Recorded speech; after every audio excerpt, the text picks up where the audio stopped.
ഏറ്റവും പ്രധാനപ്പെട്ട ഒരു കാര്യം വീണെടുത്ത് കിടന്ന് ഉരുളൽ എന്നുള്ളതാണ് അതിനെക്കുറിച്ച് എനിക്ക് പറയാനുള്ള ഏറ്റവും പ്രധാനപ്പെട്ട കാര്യം. ഇതിലേക്ക് നയിച്ചിട്ടുള്ള കാര്യങ്ങൾ നമ്മുടെ പ്രേക്ഷകർക്ക് വേണ്ടി നമുക്ക് ഒരിക്കൽ കൂടി പറയാം.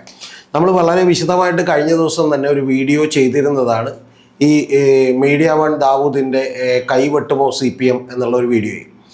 അതിൽ നമ്മൾ പറഞ്ഞിരുന്ന ഏറ്റവും പ്രധാനപ്പെട്ട കാര്യം ഈ പറയുന്ന ഒരു രീതിയിലുള്ള ഒരു പ്രകടനം CPM നടത്തിയിരുന്നു.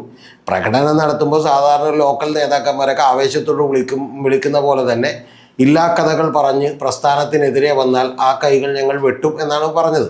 അപ്പോൾ അതുകൊണ്ടാണ് ഈ പറയുന്ന മീഡിയ വണ്ണിൻ്റെ രോദനമൊക്കെ തുടങ്ങിയിട്ടുള്ളത്. അപ്പോൾ അതുമായി ബന്ധപ്പെട്ടാണ് അവർ ഇന്നും ഈ വീഡിയോ ചെയ്തിട്ടുള്ളത്. അതായത് കൈവെട്ടിയാൽ തീരുന്നതല്ല കഥ. അത് കറക്റ്റ് ഹെഡിങ് ആണ്. കൈവെട്ടിയാൽ തീരുന്നതല്ല കഥ എന്നുള്ളതാണ് എനിക്ക് അജിംസിനോടും റാവുത്തരോടും ഒക്കെ പറയാനുള്ളത്.